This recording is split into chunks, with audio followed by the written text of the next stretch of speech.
Today I'm with Frank Lopez. Frank, how are you? I'm doing well, Gary. How are you? I'm great. Frank, last time we spoke, we talked about DIU, do it yourself probate. And among those topics, the pros and cons, you mentioned the time that it would take for the lawyer, or you have to hire a lawyer, you do it yourself, the time that it takes to get things along. Can you tell me a little more about, like what is entailed in this period of time where you're working the paperwork and getting things moving along for probate? Can you tell me what it looks like Sure, time-wise? sure. Mm-hmm. Sure. I love your terminology, Gary. DIY probate.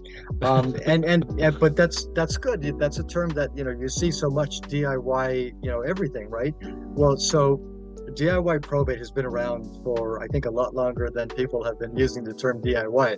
Um, Mm, it's actually called improper. There's a legal term that the court uses, and this is something that the court, by the way, does. It actually suggests that if you want to do it on your own, you can.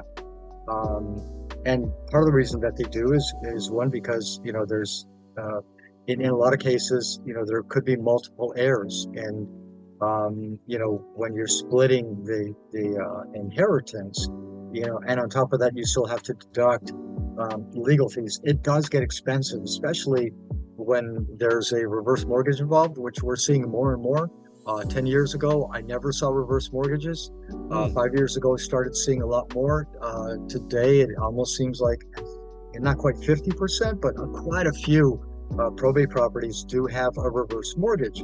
So that, yeah, it's I think there's just been so much promotion on TV about reverse mortgages, and that a lot of people have a great deal of equity in their property.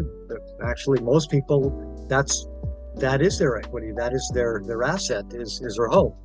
And life gets expensive, so you go on and get a reverse mortgage. Let me put a parenthesis here. I want to touch on this before we go on to the probate part, the timing. Um, you mentioned that 10 years ago there was you didn't see any reverse mortgages, and now you see it more often. Right. Could it be because of the cost of living is so high that when you're retired, you're a retiree or close to, that you have no other choice but to take that route? Great question, Gary. And I think that when I first started seeing reverse mortgages, hit the landscape, again, which was, it was definitely pre-COVID, several years pre-COVID. You just start seeing a lot more reverse mortgages. And it absolutely, every, person that I've actually have several clients that have got reverse mortgages, and they do it for that reason. Most people, their biggest asset, possibly only asset, is their home. And a lot of people have a great deal of equity. They could own a home that's, worth 700, 800, 900,000, Mm-hmm. but they've got very little in savings, because when you're dealing with, retirees, in a lot of cases, it is expensive. And just, cost of living, has cost of living gone up in the last few years? Yeah, of course it has. Is that what's driven the reverse mortgages? I don't think so. I don't think it's so much that. I think that it was pretty expensive 10 years ago. Cost of living for any retiree was expensive 10 years ago, but there's been a lot of promotion, and you saw a lot of it happening about 10 years ago, where you had celebrities on TV promoting reverse mortgages, saying, look, if you've got your house paid off, you can borrow money against it and you have no payment. And that's a pretty attractive offer for somebody who is can barely afford their expenses. And now they go and get a reverse mortgage, and they start receiving either a monthly amount based on the value of the home, or could get just a big lump sum. And now there's some cushion there.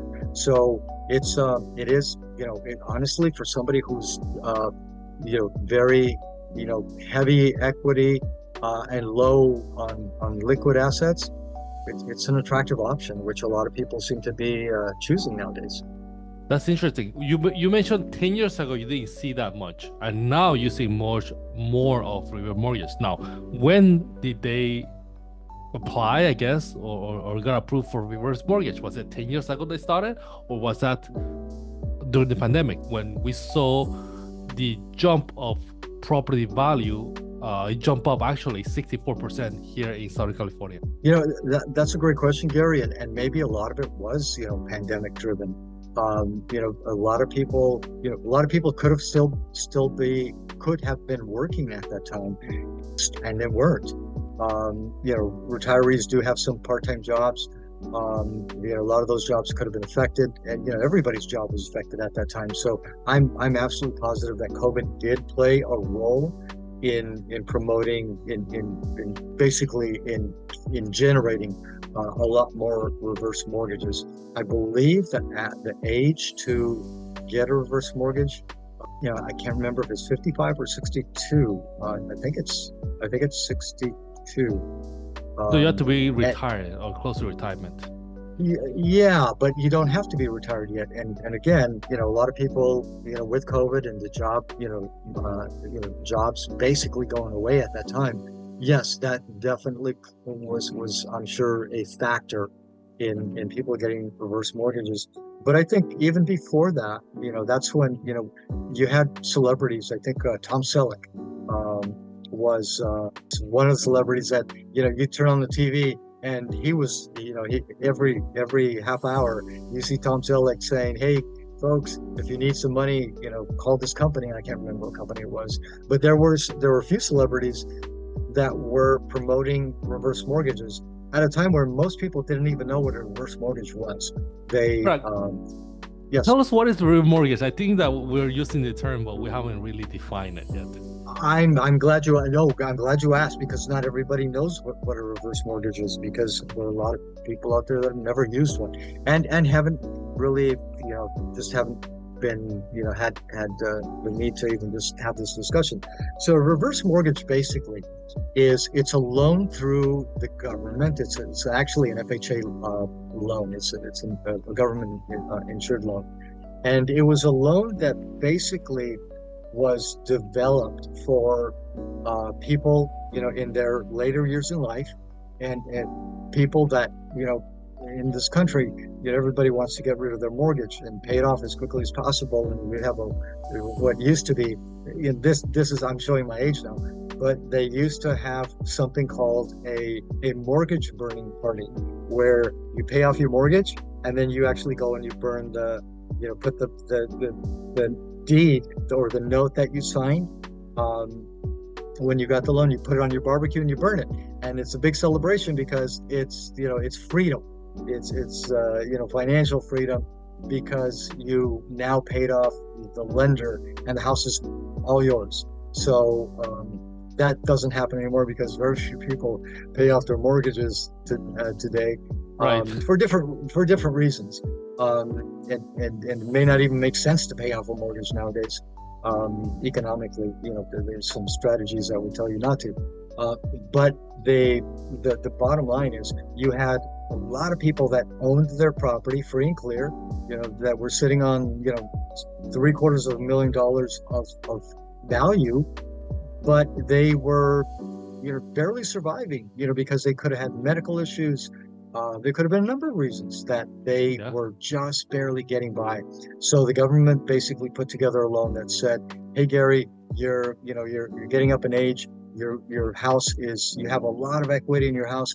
How would you like to borrow money against it? And we could either lend you money and we'll pay you a certain amount monthly, or we can give you a lump sum." And what we do is we'd go out and we would actually do an appraisal of the property. So we'd figure out what the value of the house is, and then based on that, we could tell you how much we could either pay you monthly or how much of a lump sum. And then you go through you get the lender appraises the property. They come back, they say, your house is zoned free and clear. We're not going to lend you, it's worth $800,000. We're not going to lend you $800,000. Well, we could lend you $600,000. and then we could pay Mhm. this out over the next, 25 years. We'll take this amount, divided by 25 years, and this is what we give you monthly. Unless you want to get a big lump sum right now, you decide. Now, here's the most attractive part of this program is that there's no payment. There's no It's payment. deducted directly from your equity. Exactly. So you for free. Okay. Yes. Well, it's deducted from your equity when Gary's no longer here. You will not have to make a payment on that while you're alive. But when you pass away, then the lender's going to say, okay, they passed away, we need to get paid. So in most cases, the property is sold.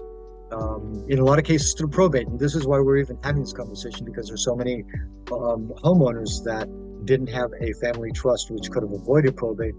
So they now have to go through probate, and through probate, the property is sold and the lender's paid off, and what the balance is then distributed as the inheritance for the heirs. What is left Yeah. of after the sale? Yeah, That's interesting. Yeah, so I mean, that's a pretty attractive offer for anybody who has a lot of equity, and even more for somebody who might be struggling economically. You mentioned the cost of living. It's not cheap. It's not cheap to live in California. So, to have that monthly, cushion coming in is attractive. And on top of that, I don't have to make a payment. Where do I sign? Yeah. Frank, unfortunately, our time is up. We're actually way over. Okay, sorry. I know, and we didn't even talk about what we were supposed to talk about today. So we'll pick up next time. We'll pick up next time, but really interesting to talk about the reverse mortgage part. If people want to get a hold of you, how can they get a hold of you? Easiest way is to go to franklopezbroker.com. That's LOPEZ, or you can always call me for a quicker answer, or text 626-289-1111. Awesome. Frank, thank you very much, and I will talk to you next time. All right, Gary. Good talking to you.